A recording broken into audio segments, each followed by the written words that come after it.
If you have to remove a fraud alert on your credit, you have to really go through a step by step. Especially if the reason why you put a fraud alert in the first place actually was a pretty important one. Okay, let's first talk about what a fraud alert really is. So when you think about a fraud alert, think about a warning sign for any potential lender that they need to take extra steps to verify your identity before opening new lines of credit. So this could be new loans, new credit cards, or even new lines of credit. By the way, when I said it's a warning sign, it doesn't mean they have to follow it, but it just means that they have to take extra steps to verify your identity. Okay. Now, the alert signifies that there is a plausible chance that fraud could be committed with your credit information. I want you to think of it as a yellow light instead of a stop sign. It doesn't prevent new credit applications, but urges caution when creating a new account. So, to place a fraud alert, all you need to do is contact one of the three major credit bureaus, Experian, Equifax, or TransUnion. Okay. So by law, the bureau you contact will need to inform the other two of the alert. So when you really reach out to one, that credit bureau will do the rest of the work for you. Okay. Now let me talk to you about. So what you want to do here is you want to really place an Experian fraud alert. I will really go in detail later on. You want to place an Experian fraud alert online or an Equifax fraud alert online, or you can also place a fraud alert with TransUnion online. You just have to really do one, and the other two will take care of itself. Will take care of themselves. Okay. Now, what are the different types of fraud alerts you can have this year? You can have an initial fraud alert. You can have an extended fraud alert, and you can have active duty fraud alerts. So when you think about an initial fraud alert, this warns companies that they should verify your identity before extending no credit in your name. When you apply for initial fraud alert, you will also get a free credit report from the bureau. Check for any suspicious activity or incorrect info on your credit history. You also have an extended fraud alert. Here you have basically a process that makes it even harder for businesses to open new credit accounts in your name because they must contact you first. So, as part of their first credit reporting act, you have the right to place a fraud alerts with all three credit bureaus if you think you've been the victim of identity thefts. That's really cool. And you have an active duty fraud alert that really gives you all the same benefits as an extended fraud alert, but with the added context that you are about to deploy it. So that's something to really think about.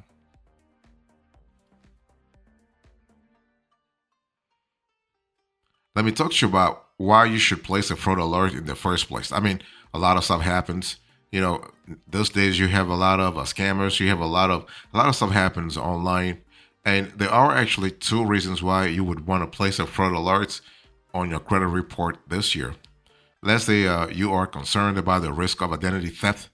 That's an important element to think about, and you have already been the victim of identity theft. So you're thinking about it, or you've already been there, done that. Okay. So if you are concerned about the risk of identity theft, you have to really place a fraud alert because most people choose to place a fraud alert as a precaution if they think their information could have been exposed. Right? Stuff happens. Let's say you have a data breach, you have a hack, or whatever. For example, as part of a data breach, or if your wallet, a credit card was stolen, you want to put a fraud alert. Let's say in a proactive manner. If you already been the victim of identity theft, if identity thieves have access to your sensitive info, then they can also repeatedly attack your financial accounts. So a fraud alert, or better yet, a security freeze can stop criminals from draining your bank account, opening fraudulent loans in your name, or committing other types of financial fraud. Now, how do you remove actually a fraud alert with all three credit bureaus? I'll speak about that, but what I want to say here is that no matter what type of fraud alert you have placed on your account, 1 year, active duty military, or extended, they can all be updated or removed through the same processes. Okay. Now, the easiest things you can do actually is to let a fraud alert expire at the end of its year. So after a year or more, the alert is automatically removed unless you extend it. This option requires no action on your part.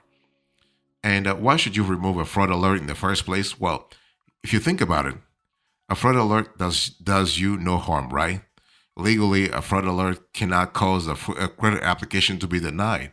Having one wouldn't harm your credit score either. However, and this is a big however, I want you to remember this here.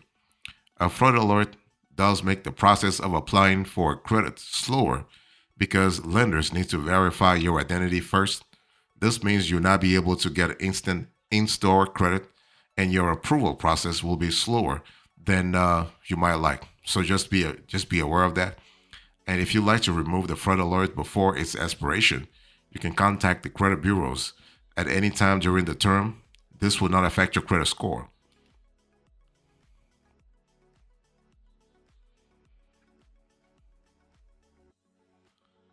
So, how do you remove an Experian fraud alert? Let's quickly talk about it. I want to talk to you about how to do it with the Experian, how to deal with TransUnion, and how to do it with Equifax. So, to remove an Experian fraud alert, you need to actually contact the credit bureau online or by mail with your request. So, Experian really makes it very easy for you to really remove a fraud alert, especially if you place the request online.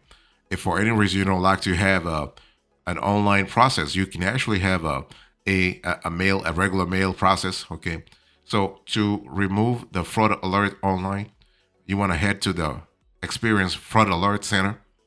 You want to fill out a certain form verifying your identity and putting in writing your request to remove the fraud alerts from your credit report. It's important that you put the request in writing. Okay, don't otherwise they are not going to do anything.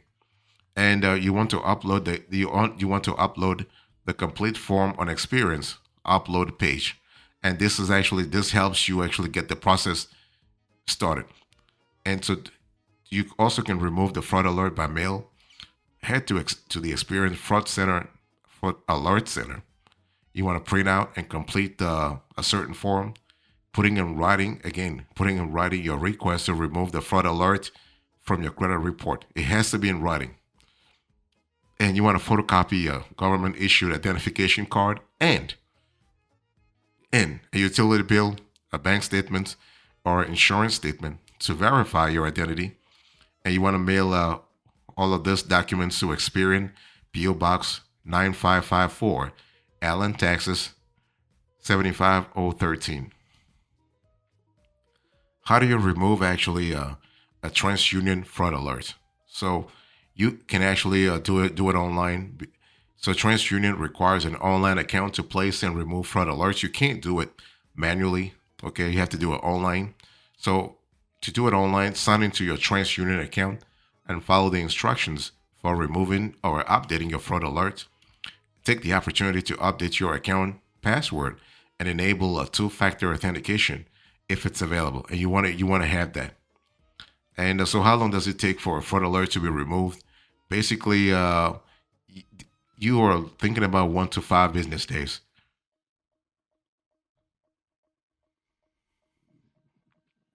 So, how do you remove actually an Equifax fraud alert? I just spoke to you about how to do it with Experian, TransUnion. So, with Experian and TransUnion, you do have the flexibility.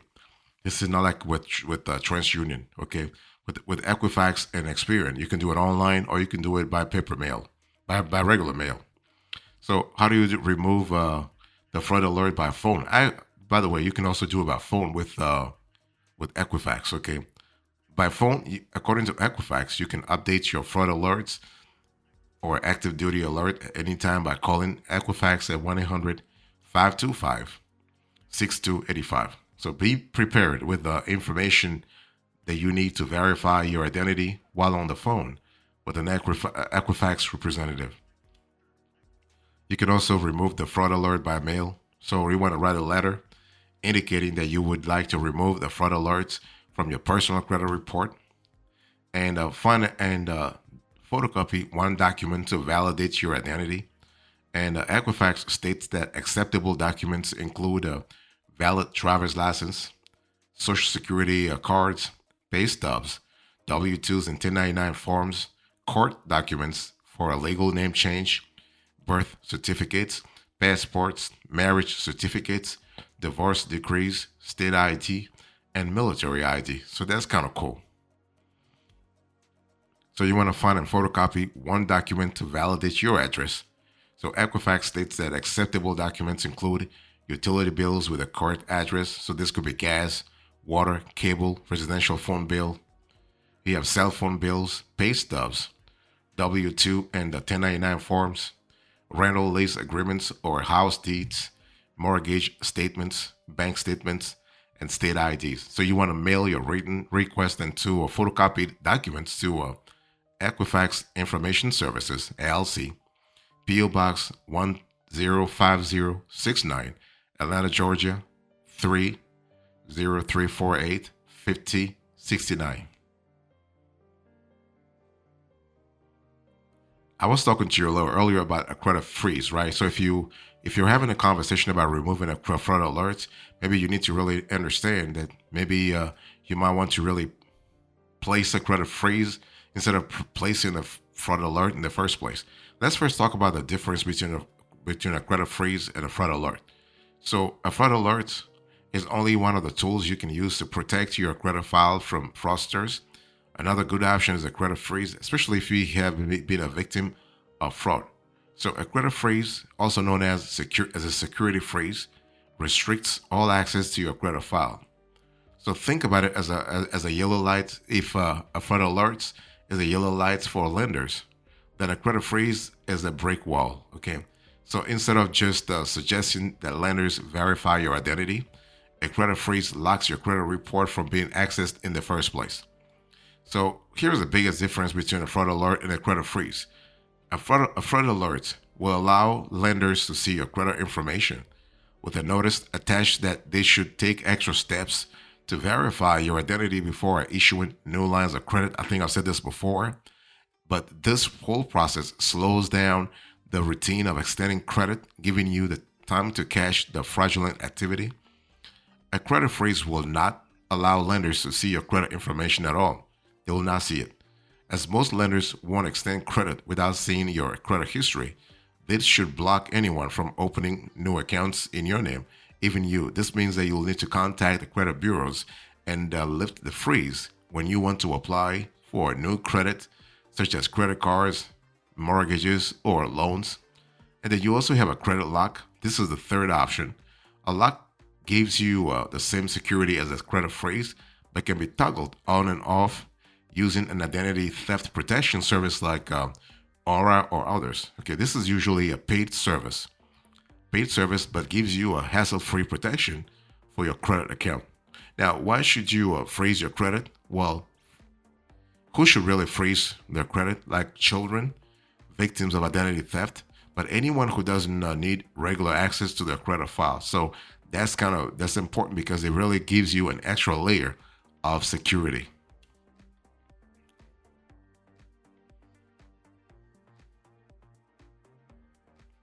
So how do you keep your credit file safe from fraudsters? Well, there are a couple of things you can do. One thing you need to really understand is that basically, while the tools that credit reporting companies provide can help, there are more ways you can really prevent fraud from happening to you this year. First thing first, you want to regularly check your credit report. You want to check it at any time. You can request a free copy of your credit report at annualcreditreport.com. So regularly check your report for signs of fraud or incorrect information. So here I'm speaking about hard credit inquiries you didn't request, new accounts you didn't open, incorrect information such as your mailing address, your social security number, or misspelled name, and a higher credit utilization that you expect to see, or bankruptcies that you didn't file, right? You want to be careful and you want to be proactive. Also, you want to shred any sensitive documents. Criminals have many sophisticated ways of stealing your financial info, but many still opt for the basics, mail theft, and dumpster diving. Make sure you shred any document that contains, let's say, financial information before throwing it away. This includes bank statements, credit card offers, and anything with your social security number or banking information. So whenever possible, you want to opt for online account statements.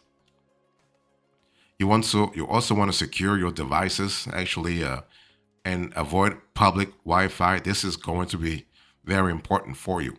Scammers can hack your Wi-Fi, break into your email account, or install malware on your device that spies on you. So any of those scams can put your financial info at risk. So what you want to do is you want to protect your devices and network with antivirus software and a virtual private network. This tool, a VPN, if you will. These tools can help block hackers from accessing your devices and stealing your sensitive information. You also want to update your accounts with secure passwords and 2FA. So keep your bank and other sensitive accounts secure with complex passwords, okay? And a password manager. A password manager is really cool because it keeps all your passwords in a secure location and gives you easy access to them when you need them. And these tools can also warn you if an account has been compromised or if you have repeated passwords and put yourself at risk.